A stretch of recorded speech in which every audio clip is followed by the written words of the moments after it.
मी संतोष महाराज शास्त्री गंगाखेडकर। मी आज या ठिकाणी लोहीग्राम येथे आलेलो आहे।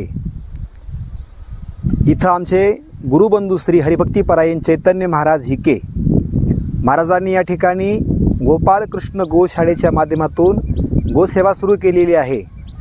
मी या ठिकाणी आपणास विनंती करतो, सर्वांनी इथं महाराजांना सहकार्य करायचं आहे। त्यांनी हे लहान असं सुंदर असं हे रोपटेत लावलेले, इवलेसे रोप लाविले द्वारी त्याचा वेलू गेला गगनावरी। या ठिकाणी ज्यांना जसं शक्य आहे, कोणी चाऱ्याच्या रूपानं, कोणी आर्थिक रूपानं या ठिकाणी महाराजांना सहकार्य करायचं आहे। शास्त्रामध्ये गाईला आई म्हणल्या गेलं, गावो विश्वस्य मातरम, गाय ही विश्वाची आई आहे। गाईपासून बनणारा प्रत्येक पदार्थ हा पवित्र आहे। ज्ञानोबाराय म्हणतात, दूध पवित्र आणि गोड परिते काशीची या पदरा आड, दूध हे पवित्र आहे आणि गोड सुद्धा आहे पहा। गाईपासून बनणारा प्रत्येक पदार्थ पवित्र आहे।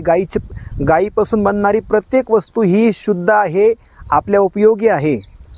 आणि गाईच्या शरीरामध्ये 33 कोटी देवांचं वास्तव्य आहे असं शास्त्र सांगतं बघा। आपले संत सांगतात, नामा म्हणे गाय दूध एक सार, साधू निरंतर वर्ते तैसा, भूतदया गाई पशुचे पाळन, तानेल्या जीवन वना माझी। या ठिकाणी आपल्याकडून गोसेवा घडावी। मी या ठिकाणी स्वतः माझ्या वतीनं महाराजांना या गोशाळेसाठी, गोसेवेसाठी 5,000 रुपये या ठिकाणी देत आहे। आपण या ठिकाणी महाराजांना सहकार्य करावं ही सर्वांना आग्रहाची विनंती। महाराजांचा मोबाईल नंबर आहे 97 63 48 18 46। या क्रमांकावर आपण त्यांना फोन करून या ठिकाणी आपण या गोसेवेचे भागीदार व्हावे अशी सगळ्यांना आग्रहाची विनंती आहे। रामकृष्ण हरी।